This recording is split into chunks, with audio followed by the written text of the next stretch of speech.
এরপরে প্রশ্ন হলো, বান্দার অন্তরে যে খারাপ চিন্তা আসে সে সম্পর্কে কিরামান কাতিবিন কি জানেন কিনা? যদি না জানেন তাহলে তো খারাপ চিন্তাগুলো ফেরেশতারা লিখেন না, সেজন্য হিসাব হবে কিনা? খুব সুন্দর এবং ক্রিটিক্যাল প্রশ্ন।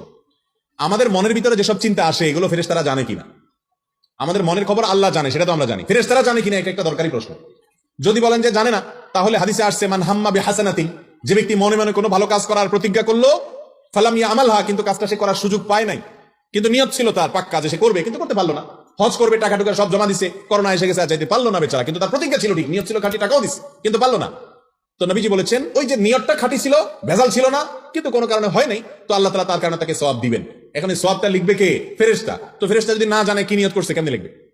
এটা একটা ক্রিটিক্যাল প্রশ্ন। আবার হাদিসে আসছে কেউ যদি মনে মনে কোনো খারাপ কাজের কথা চিন্তা করে, খারাপ কাজের কথা কি করে ভাই? চিন্তা করে মনে মনে, আর চিন্তা করার পর সে প্ল্যান করছে সে এই খারাপ কাজটা করবে, মনে মনে নিয়ত করছে, প্ল্যান করছে এই কুকামটা সে করবে, কিন্তু এরপরে সে খারাপ কাজটা আর করে নাই,